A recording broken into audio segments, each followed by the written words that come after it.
can you kind of hear the crutch noise when I... Do we just like start? Oh, okay, sweet. Hey everyone. I am Alex Smith, and I'm a mostly science fiction writer and artist who works in sci-fi and collage, and I also write bios, write-ups, interviews for artists and musicians, and that's why I'm here interviewing or hanging out with Mars Kumari, and yeah, Mars is an awesome music producer, DJ, and all-around radical artist person and ontologist. So yeah. Thank you. How do we start? I don't know. I'm gonna let you take the lead on this. It's so funny because we were just sitting there talking for like 20 minutes, and now we're just like the mics are what makes it weird. It's like, oh, you know what I mean? I know. When I was like, "Is this on?" It's like, no, it's definitely on. No, literally. Yeah. No more. Yeah. Right. So yeah, let's just start with you and your origins. Where are you from? Well, I mean, I was born in San Diego, but I moved like an area adjacent to the Bay Area, like when I was 6, and I've lived there for most of my life. And I moved to San Francisco last year, but I've been around the Bay Area for most of my life, pretty much. And I started when I was 6, like with piano lessons and school band and this and that. Which the piano lessons were fun. School band was racist, not my favorite. So, but then, I was in the drum corps when I was in high school, and someone had put, like, during lunch class, like, during lunch period, had put on the song Massage Situation by Flying Lotus, like, just on the speakers. Like, and I walked in, and I was just like, man, what is this? Yeah. And then later, I'm like, you're telling me he did this without having to talk to anyone else? Oh, wow. Right. Right. No, right. Like the idea that you can just like make a song is crazy. Yeah. Right. There's a lot of agency that comes with that. Mm-hmm. You said that the school band was racist. Like they had you playing like old Dixie and like square dance stuff or something. Or just like, no, just the teachers themselves were like prejudiced. Let's say. Yeah. I experienced that too in school, in the school newspaper. I always wanted to do arts and music. I wanted to do like hard news or maybe have a gossip column. And my teacher was like, "You're going to do sports." And I was like, okay. And I was the only one with like any kind of like pigmentation in the class.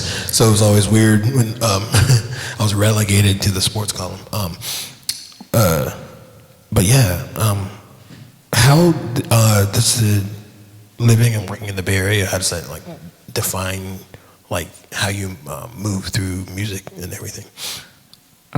Well, especially across the last year, it's definitely like slowed it down a bit in a way, just because like I work as a sound tech at a few bars in San Francisco, and so I am constantly at concerts, and so I'm needing to give my ears a break like a lot more often, but on the flip side, like I'm also like exposed to a lot of different things that like I wouldn't probably have found my own way to. Like I've been getting into bluegrass recently. I didn't think I would. I didn't think that was gonna happen.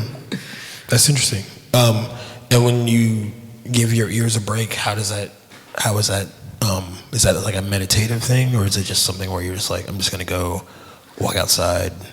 I might like take a walk, might play some video games. I mean, I might still use my ears, like watch a YouTube video. It's like I'm not having to use my ears for something that, my livelihood depends on some level, But a lot of that gets into your music. Is that like something that you can easily filter, or do you find yourself like, oh, suddenly the song sounds twangy? Like I've been listening to all these bluegrass bands that I've been like miking up for the past like week. So is that something that you can filter, or is it something that just like naturally osmosis and you kind of just roll with it?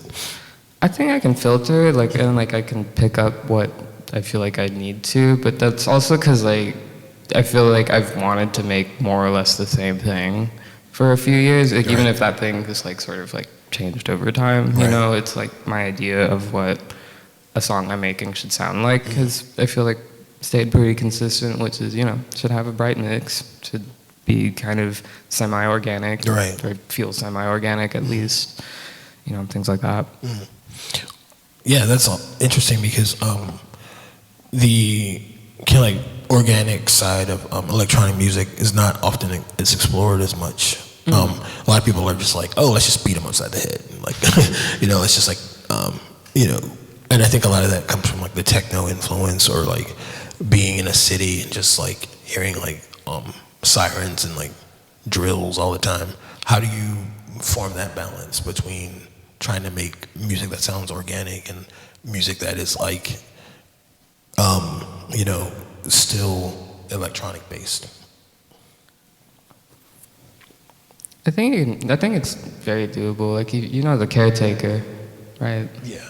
Like I think about like, you know, that album Everywhere at the End of Time. Like it's all made in Ableton, and like, and it's like, you know, it is sample based, but it's all made electronically, and yet it feels like a sort of like organic destruction of sound that's happening. Like it and I don't really know how to put it into words, what it is about that. That's the record that is sort of like telling about someone who's like passing to the other side. Like it's like a slow burn about someone that's losing their mind or something like that. I can't quite remember. It's 6.5 hours long, and it's like each stage of Alzheimer's. Oh, right. Yes. And I mean, it's like it's sourced from a lot of like 30s and 40s like ballroom music, because you know that would presumably be familiar to a lot of people who've experienced that recently. And it just there's something just natural about the way that it feels like it falls into place. You know, it doesn't feel like it's being pushed into place. Right. You know, and I feel like it's easier to do that with like more of like the textures, like the ambience, you know, and like the way that things like physically move around. That's a very difficult record to listen to. Like, oh yeah, I do sometimes wonder if it's because I know what the subject matter is about, but I don't know. There's something like eerie and haunting about it beyond just the sounds. Like there's just like a ghost in there or something. I don't know. Like, yeah, is that a quality that you try to capture? I would say so. Yeah. I would say so. I'm pretty attached to ghosts and music, and then I feel like I don't sample as much from like cassettes and reel-to-reels as much as I used to, just because I haven't had gear that functions good enough for that for a little while. But I firmly feel like that's where you will find a lot of ghosts, because you'll find a lot of like especially like those little 3-inch tape reels, like. Most when reel-to-reel was a format that was used to actually like put out music and you know try to capture like broadcasts and stuff, people usually are using 5 to 7-inch reels. Yeah. The 3-inch ones are usually only used for what is essentially voicemail. So you have these disembodied voices from 50, 60 years ago. Yeah. You don't know who it belongs to. You have no idea if this person is still alive, if their children are still alive. And their voice is on my recorder for some reason. You know, and so it's like there's, and then I think that's where the ghostliness kind of comes out, is just like knowing like this is disembodied from something. Sure. Like this person exists or existed, and it's like here they are trapped. A piece of them is trapped in this like device, and then it makes it to this song as well. Right, so, and it's like it might not have ever intended to, right? Yeah, like especially if it's just, you know, like a message that someone I found a box of tapes that was like someone was stationed at a naval base in San Francisco, and like they were sending it back and forth to their wife who lived in Alabama. And it's like all just very, you know, like normal conversations, you know, but it's like it's almost voyeuristic, you know, because it's like this is just a conversation between someone and his wife 60 years ago that I don't think they imagined anyone else would be bearing witness to. And there's like a sort of like sweetness behind that too, like in this. Oh, absolutely. Like, yeah, kind of like a little melancholic, but like sweet at the same time. Yeah, I don't really feel like scared or uncomfortable or, put off by this part of it, like I kind of feel more of a sense of like, I gotta like take care of it, try to preserve it if I can, Right. So, and like you use a lot of like hardware in your production, right? Honestly, I mostly use Ableton. Oh, okay. I have hardware for like putting together like sample collages and like stretches of like I might noodle with the synth for like 30 minutes and then like chop that up later. But like most of it happens in Ableton at this point. Why Ableton? My brother, who's sitting right there, gave me a pirated copy of it when I was 15. So that's just been just been the weapon of choice. Yeah. I have a legitimate copy now, but we'll edit that part out. Don't worry about it. Right on. Yeah. I don't think I've owned like any like actual DAW, so don't worry about it. No, I think I bought Fruity Loops one time. Like I still have the box. And I like, think that's okay. If the it's FBI like raids me, I'll just be like, I still got the box. But yeah. But I used to always get frustrated because Fruity Loops, like if you get the free one, you can't do anything at all. You can just like make a drum pattern and then like turn off your computer and that whole thing's gone. So it used to really bug me. But like, yeah. So, and then you found that it was like something that you could easily do? Like did your previous music background help at all? Yeah, I mean, I had some knowledge of music theory going into that from like piano lessons and being in band and stuff. But I feel like with Ableton, like it was easy to just start making sounds. Yeah. Immediately, like even if I didn't fully know what I was doing, it's just like, well, something's happening. Right. I could probably figure this out. Yeah. And it was just a lot of trial and error for years and years. And it still is. Yeah. But whenever I look at Ableton, I'm always like, oh, this is some Star Trek shit. Like, maybe I'm just too old or something. Star Trek meets Excel. Right. So I'm always like, what is that? But yeah, that's awesome. And I guess, so, and like earlier, we were talking about, like the various scenes that you've been a part of. Like we were talking about this before we got up here. But how did you meet the Deadverse people? The Deadverse people? Yeah.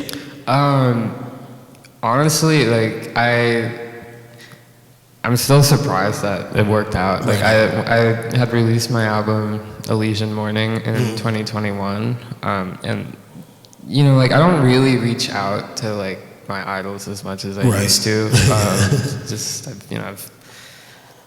I've become a bit more inward, but that was not the case in 2021. I on a whim DM'd Dialect a link to that album, and like to my surprise and to my gratitude, like he listened to it, and after that he listened to The Restival was on my Bandcamp, and we stayed in touch.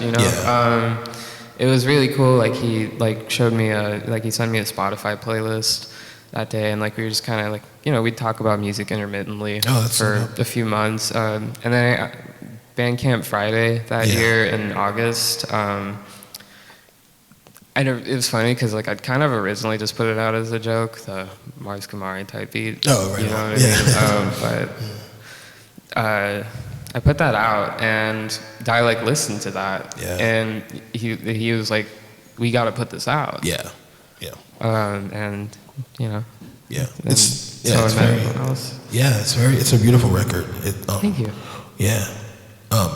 It reminds me a little bit of like Clam's Casino, if it wasn't just like hyper quantized and it had like a little bit more like exploration to it.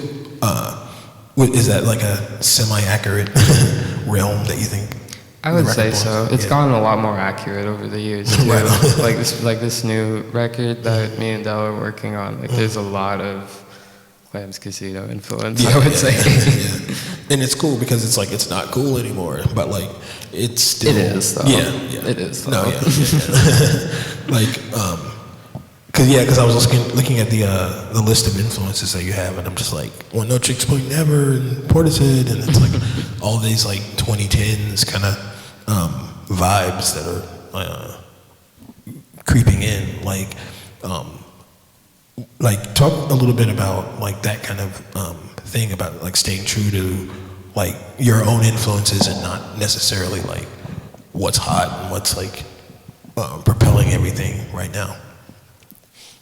Well, I feel like I just discovered a lot of that during like really formative parts of my life, you know, like especially like, you know, because I was a teenager in the early 2010s when a lot of that was coming out. And, you know, my brother, again, would show me a lot of that as well. And that obviously was that influential. And I think it's just remained like what I look for in music, you know?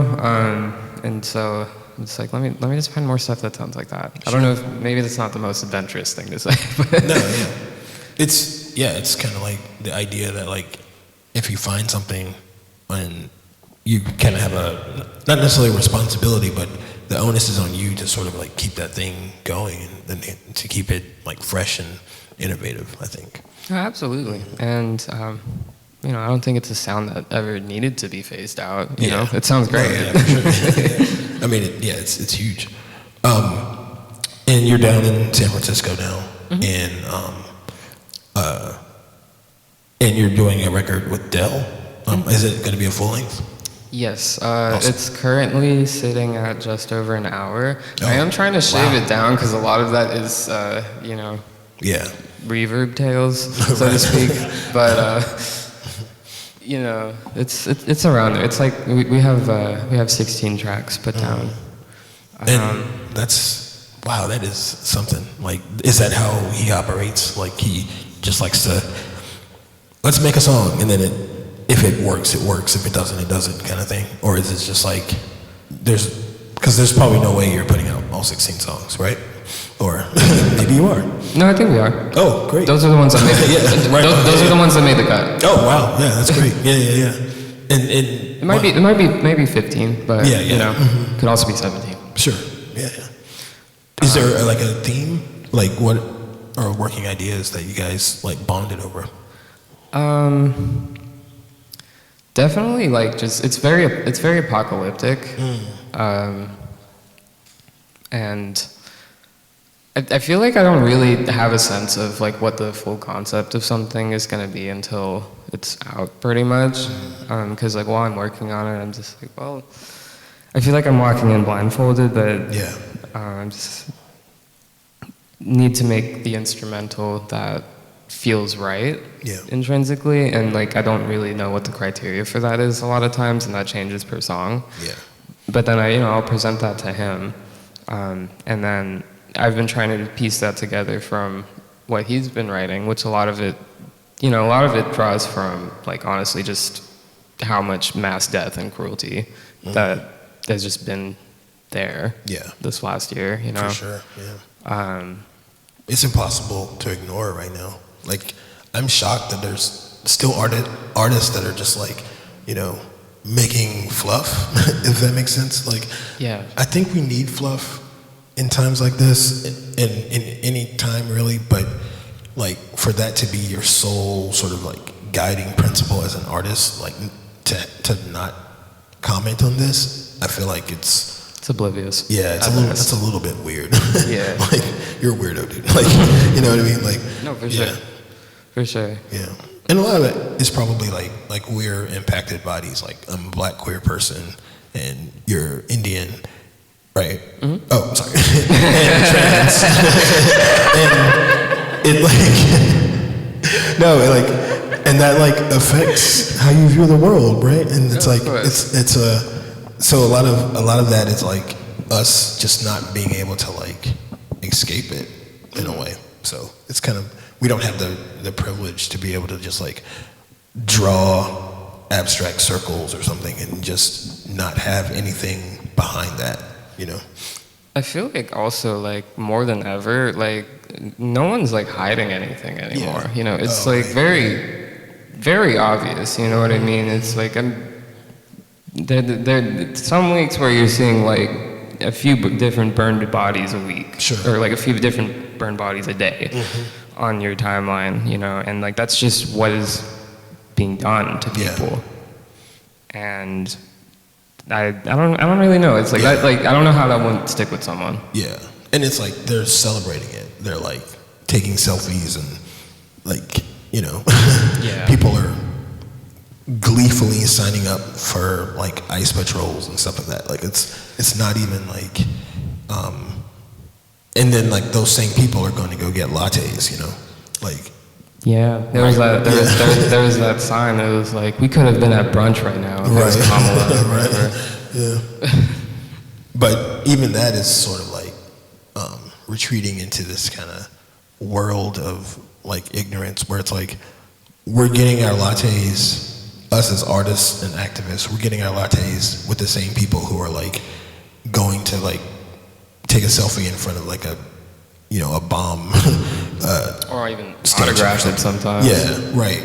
So it's just weird that we're like walking side by side with people that are oppressing us actively, I think. And I don't know. And then as an artist to like not comment on that is just weird. Like you can comment on like how your ex-girlfriend like did whatever, but you can't comment on the like day-to-day exchange between you and the fascists. It's like, okay, but I don't know, yeah.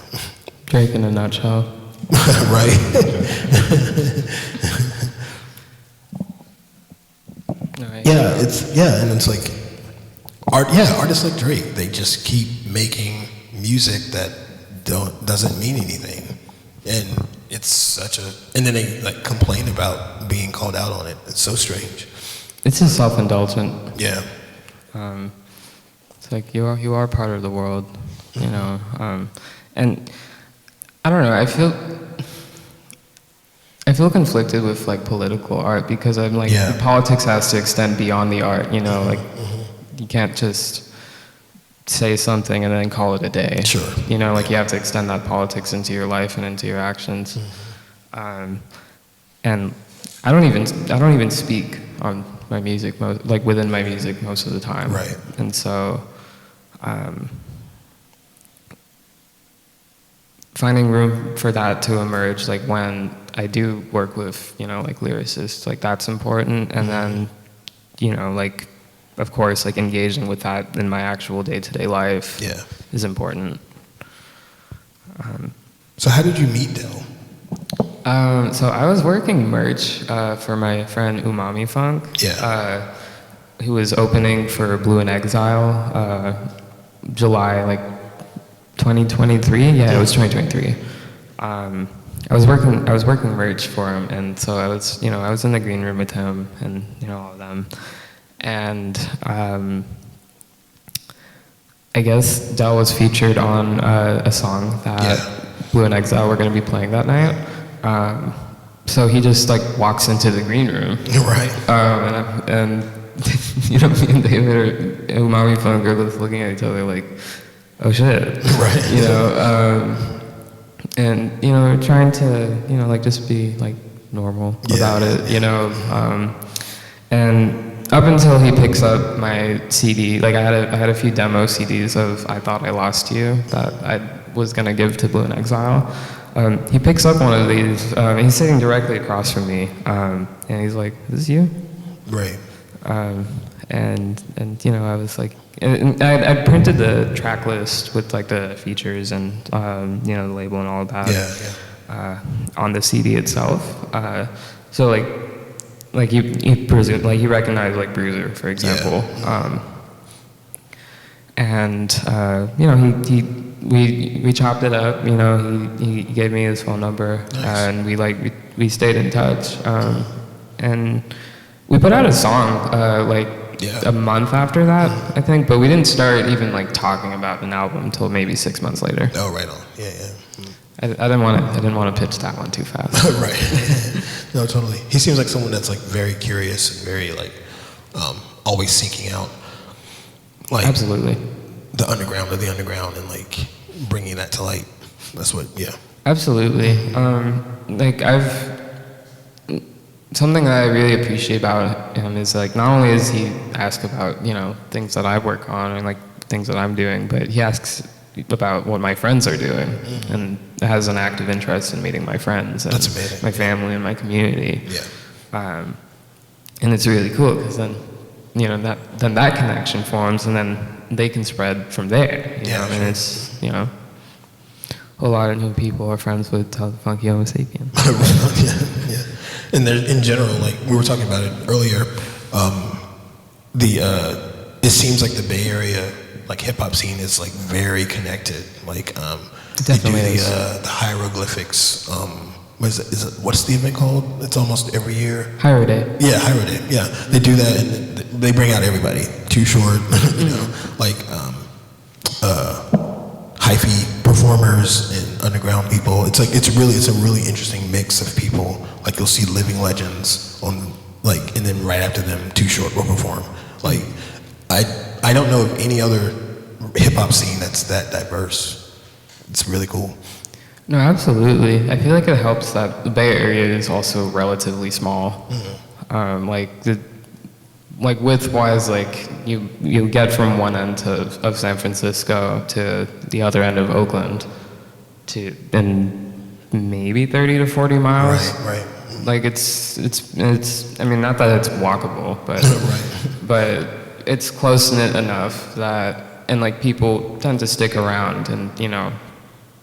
At least, like from what I've observed, like working with Dell, like we were talking about the Manic Mondays that he does. Like it's a weekly production session that he hosts at his house every Monday, and so every Monday, like between 10 and 30 OGs will come through, and they'll all just be writing new music. Like you'll have like 4 to 5 studio setups in there. And they'll all just be working on things concurrently, freestyling, producing, like doing everything. And it's new faces at each of them every time too. So it's really cool because he's like, I'm seeing how his mind works within that because it's like very, very active within it, you know. How do you find working in that space, like or in general, like spaces like that? Is like a Manic Mondays? Right, yeah. Is it different than like, you know, just being at home and just kind of like huddling up in your cubby hole, or is it? I kind of have to come prepared a lot of times because I tend to work really slowly. Right.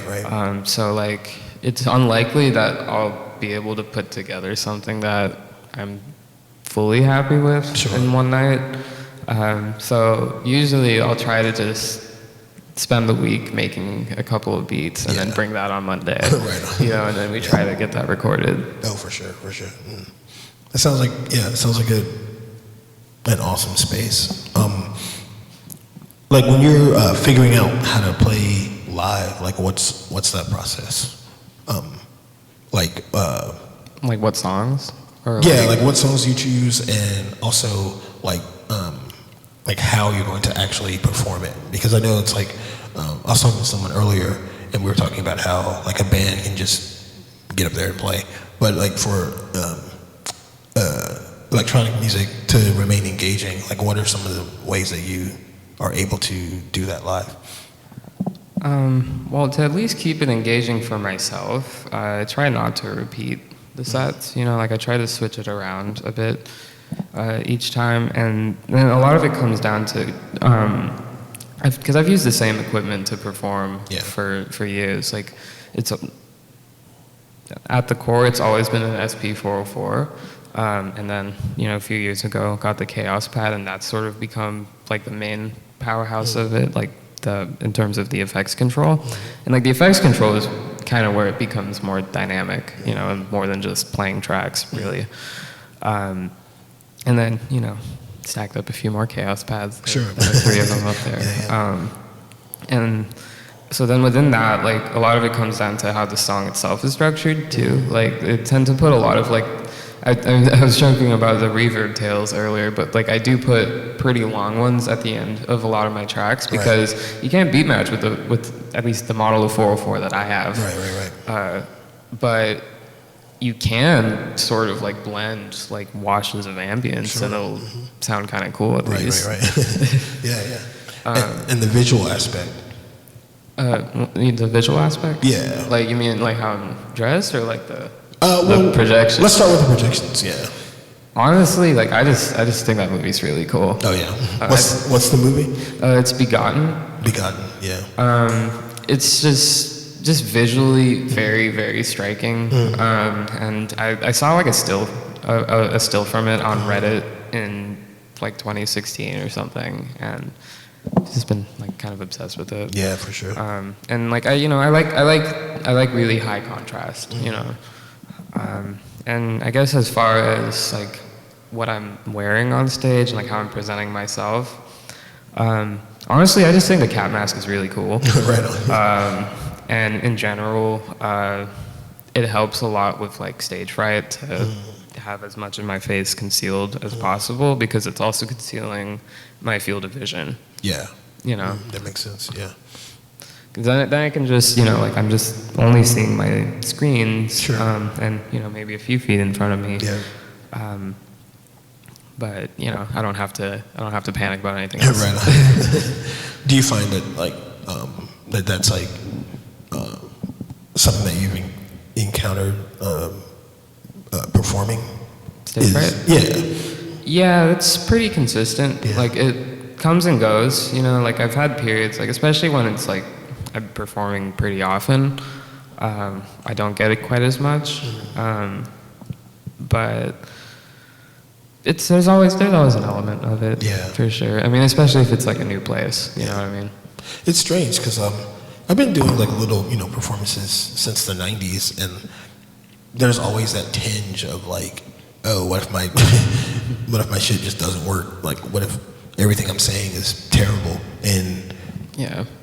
But once I start playing, I feel like it doesn't go away, but it transforms into something else, and it becomes a tool that I can use. Like,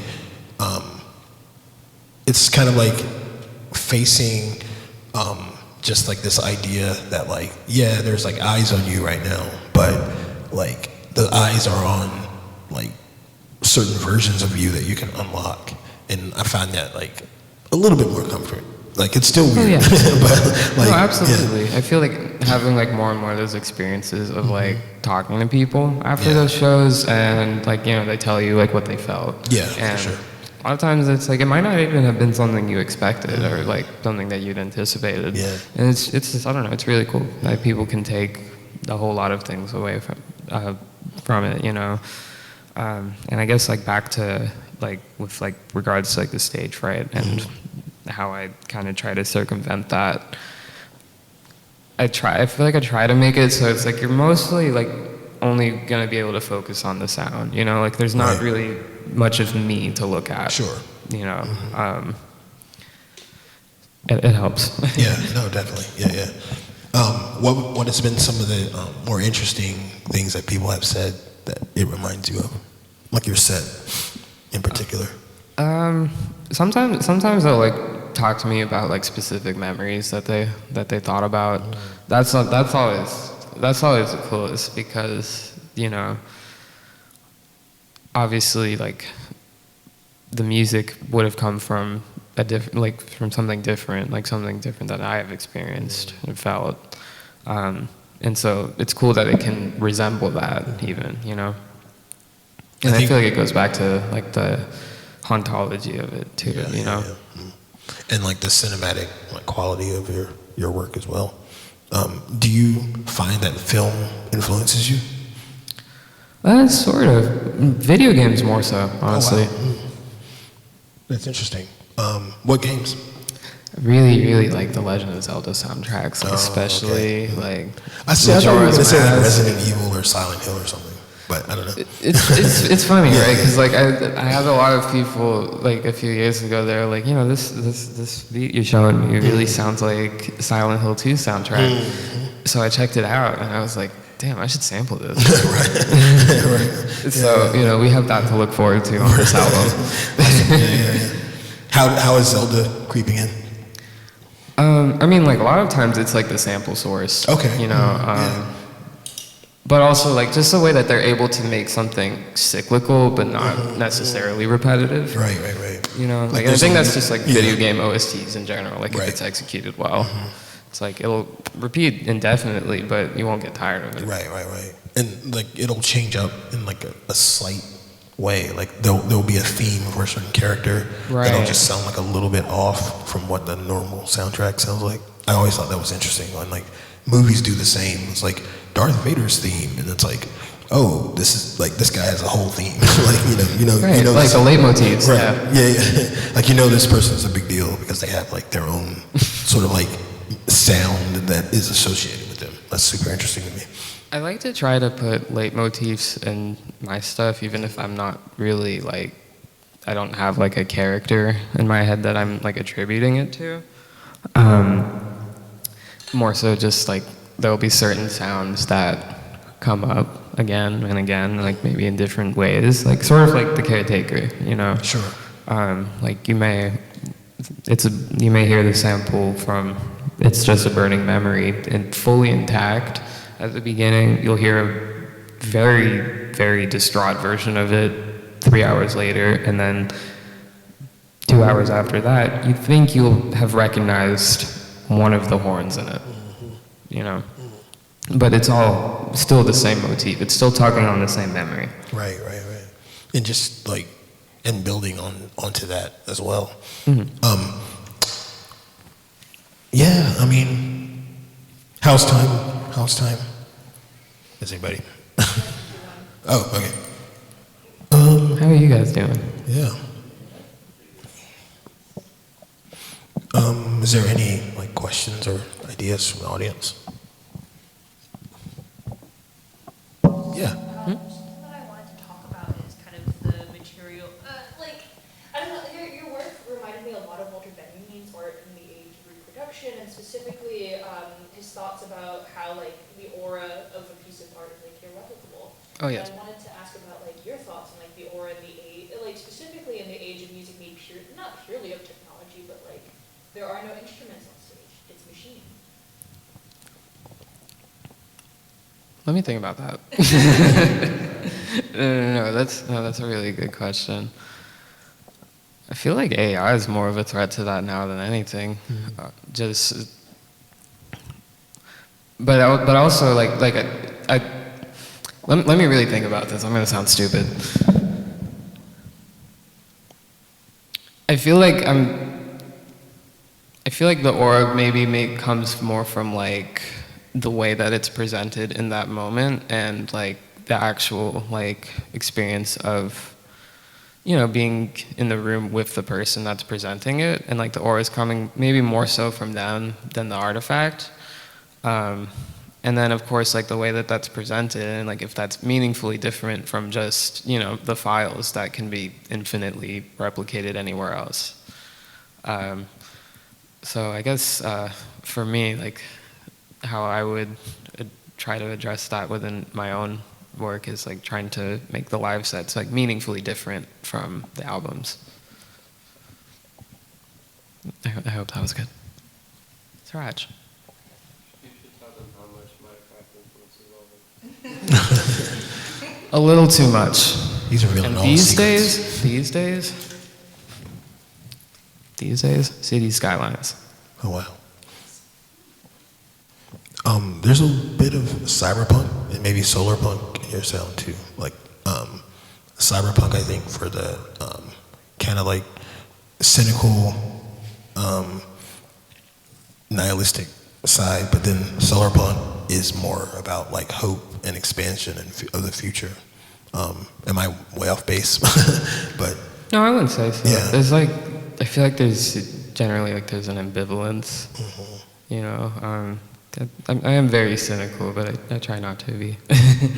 yeah, it's hard to not just constantly like, especially as an artist that is like aware of things. It's hard to not just constantly be putting not necessarily negative things, but just things that are so like heavy all the time, like in the music. But it's also kind of like we only have like a couple of times that we're going to be able to like express something. So it's like, do I take this time to like talk about my favorite cereal, or do I want to talk about like Gaza, or do I want to combine them? How like eating my favorite cereal makes me think about like certain like political aspects. I don't know. It's like it's just one of those things where like for me personally, it's always been like trying to find that balance is like always been really tough. I feel like if you try to just move as a filter for everything around you, you know, because it's like your favorite cereal and the horrible things that are happening in Gaza and Sudan and everywhere, like equally a part of what you bear witness to, Sure, you know? yeah. And so, you know, like I think what you choose to sublimate into your art, like, says a lot about what you actually value. Yeah, for sure. You know? Do you think that electronic music can be this kind of like help us like reimagine things and help us like move as a society towards a different like kind of different paradigm? Like it's difficult because like you were saying earlier, like you don't like sing on your tracks, you don't have like a spoken word artist like all the time. So do you think that electronic music has that capacity? I think it can change the way that people think about music and art and technology, but I do think also people have to change. You know, there's that cynicism again. No, yeah. Like the music and the transformation of art will help, but you know, people need to follow. For sure. Yeah. Any other questions? Yep. I'm curious about the visual presentation and like the fact that you mentioned that you kind of have like a thing for high contrast, and that was like some of the reasoning behind the film choice. I guess I'm wondering like if you like, do you feel like then that visual, based on like how you describe it, is kind of like in direct opposition to the like the music, the sound that you're presenting? Do you feel like they clash with each other? Is that your intention? Like, you know what I mean? I guess, is there a way that you want that visual presentation to affect how people are also listening to the sound? I feel like they're, to me, like at least, like they're kind of analogous because, like, at least, and maybe it's just like because I'm thinking a lot more of like how like I'm mixing the tracks. I like to try to have them be high contrast as well. You know what I mean? Like things are really in your face. Things really pop out, but there's also, and I think that comes out more in like the percussiveness, you know. But then you know the more like soft lighting will come through and like maybe the ambience. But I don't know. I don't really know if it was clashing. I thought, yeah, like to me it was, to me it sort of made sense. But also like, it's weird too when there's no really words to like try to map it to, you know. Yeah, and I guess that's what that was part of the question. I wanted to know if that's what you meant by like this is in direct contrast to the sonic like landscape that I'm trying to create. So yeah, I understand. Yeah, I feel like it's more like I'm more trying to like telegraph it. Yeah. It's also interesting with like soundscapes and electronic music, in that it can mean different things to different people as far as mood goes. I remember, this is something weird that I remember online, but someone posted like, what's something that is dark and weird and electronic? And I mentioned, I think the artist pronounces their name Sevdaliza, and they were like, no, that's love-making music. And I was like, wait, what? And I was like, what are you talking about? This is like some of the darkest music I've ever heard in my life. And like, they were like, for them, it was like music to like, get busy to or whatever. And like for me, it was like some like soul rendering. Yeah, yeah, then I was like, well, damn, maybe it's both. For me, it was like some soul rendering stuff, you know, and I'm just like, okay. So I guess in a lot of ways, like the way that YouTube, not necessarily differ in how the visuals were going, but maybe that like you got something different out of the visuals than was intended. And so like, and that might have been based on the sounds that you're hearing and what you associated with those sounds with. I think that's so interesting to me. Like, It's really cool. Yeah, it's super, super cool. Yeah. Once it leaves you, then you don't have any control over it. Yeah. But that's sort of what I was saying before. Like hearing the way that it impacts everyone that I run into at the shows, and like it being honestly something quite different from what I expected. Like that's really cool. It's like okay, this is another way that this can be experienced. You know. Yeah. You got all the questions. Yes, sir. Is it another Minecraft question? Because I already know that when you first started getting into music, a lot of your major influences were coming from brain feederisms, the Daedalus, and the gas output and stuff. Do you want to talk about how your relationship to the idea of crate digging has changed? Because you've never been a real like records only, analog only person, but your biggest influences almost have exclusively been like the J-Rocks at the time. So you have your own style. If you want to expand on that?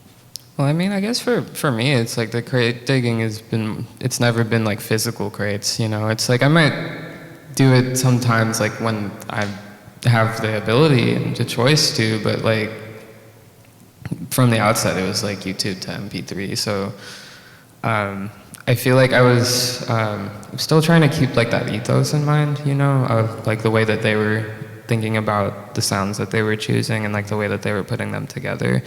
But you know, like there weren't really any record stores in Brentwood, right? So, no, exactly. YouTube's great. That sort of YouTube is a great kind of like democratizes a lot of things. Mm-hmm. Do you feel that? Oh, like absolutely. that, like the YouTube, SoundCloud, the internet, YouTube to MP3. I know it saved my life a bunch of times as a DJ when I was transitioning from records to CDJs, and I hated it because I only like DJing on records, but like I had this one gig where I was hauling all of my stuff, like 2 turntables and a mixer and like 3 crates of records, and like all this stuff.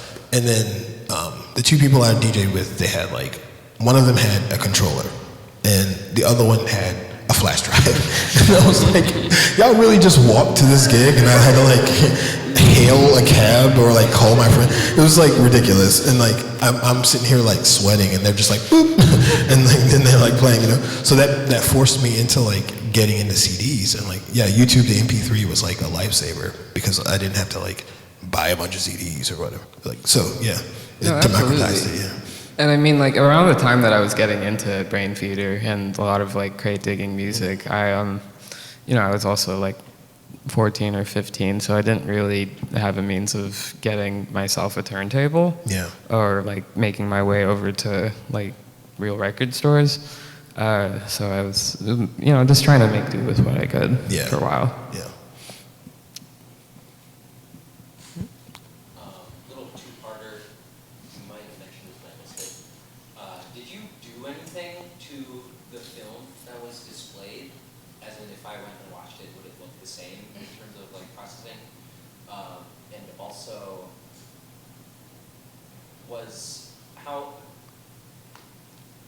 how strictly was the music sort of orchestrated to line up or synchronize with the film, if at all? Honestly, like it will. If you look it up on YouTube, it will be exactly the same. It's kind of funny. In parentheses, it says the most disturbing movie. And I guess I wanted the synchronization of it to be more so in terms of atmosphere, but there wasn't any like direct synchronization from the sound to the visuals.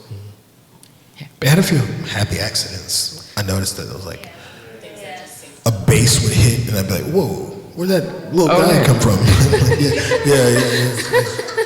For sure. Yeah.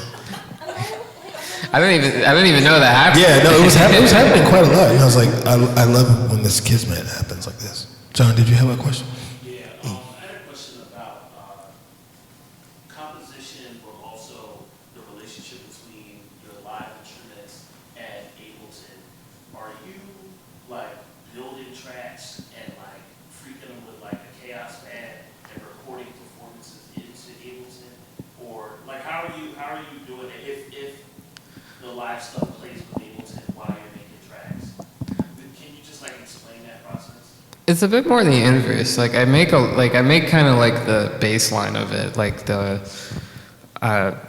basically without any of the chaos pad players in Ableton, and like there'll be like some live instruments going into that for like sampling like a guitar or a few synths or something, but like that'll happen in Ableton before, and then I have my SP404, and like I just kind of like I usually just map each track to like a different pad on the 404, and then use the chaos pad to try to like blend them into each other. Okay, so the composition mostly happens with Ableton, Mhm. and then the cast pad for like these are live instruments presented live.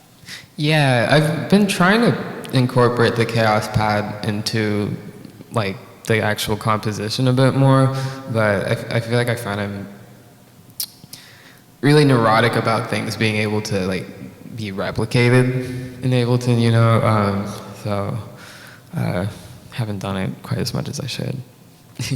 Thank you. I guess I want to ask a really general question, and it's maybe a little bit off track from actually producing, but I guess like as a woman, as a trans woman in the scene, have you do you think you've been perceived and like received by like the hip hop crowd or whatever? Like, has there been some kind of like any push pull about anything, or do you just feel like, oh, you got dope beats, it doesn't matter? It varies. Like I've definitely had my experiences of people choosing to work with me for dishonest reasons. Yeah. But generally speaking, like people have been really nice to me. Yeah, that's great. And most of the time, at least like in terms of like what I run into, because I mean I can sense if someone's transphobic from Sure. a few miles away. Yeah. Like I'm not gonna engage with that. But like, so generally like the worst of what I'll have to deal with is it's like educating people on terminology, like just like, hey, you probably shouldn't call people the T slur, Right. like things like that. Right. Real baseline stuff. Yeah. It's baseline stuff, but like the willingness to learn For them is to like take that next something step. that Yeah. I appreciate, because Yeah, like for that's sure. already like a lot more than Yeah. most people are willing to give. Yeah, for sure. And for the record, it's obviously not just hip hop. I deal with so many music scenes and like, oh my goodness, just trying to get people to like put like a person of color on a music bill is like difficult, or like a queer person in like a lineup. It's just like, and then I'll mention it to them, and then like 3 shows later they still haven't done it, and it's like there's a list of people in the area that you could be promoting. People just It's don't even think about it. They have no conscience about it. It's weird. It's like something they have to consciously They like do. sort of put Yeah. on, and so you can tell when they're doing it too. Right, But it's like right. take that hat off. Come on. Right. Or they'll do this thing where it's like I know a lot of my bands get asked to play benefit shows all the time. Mm-hmm. They're like, oh, we're doing this benefit show for like Morris Home or something, which is like a queer safe house here. Mm-hmm. And it's like, that's the only time I ever get asked to play shows by certain people, is like when they're doing a benefit for like something that they kind of maybe feel a little bit guilty about. And it's just like, I'm trying to get a bag too. Like, Yeah, no, I seriously. saw y'all had a show last night, and there was like 300 people there, and you didn't ask me on that show, but you're asking me for this. performative Yeah, activism. yeah. So it's weird, but yeah. Sorry to switch gear, but Oh, no, I wanted to make sure that we That's all good. talked about that. Yeah, you had a chance to talk about that. Yeah. Just quickly, I'm curious about your recent Blue Fast influence.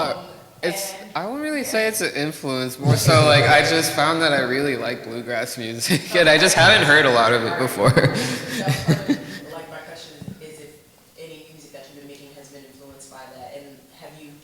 I guess I'm curious about how you found your way there. Is it like because of living in the Bay Area? Because I know that's what you guys were talking about. Is it like? So I work this event every Sunday at one of the bars that I work at as a sound tech called Twang, and it's like a weekly bluegrass event, and so like I've just like through working that and like just meeting a lot of like honestly like really kind people, I've just like heard I've just been exposed to a lot more of it.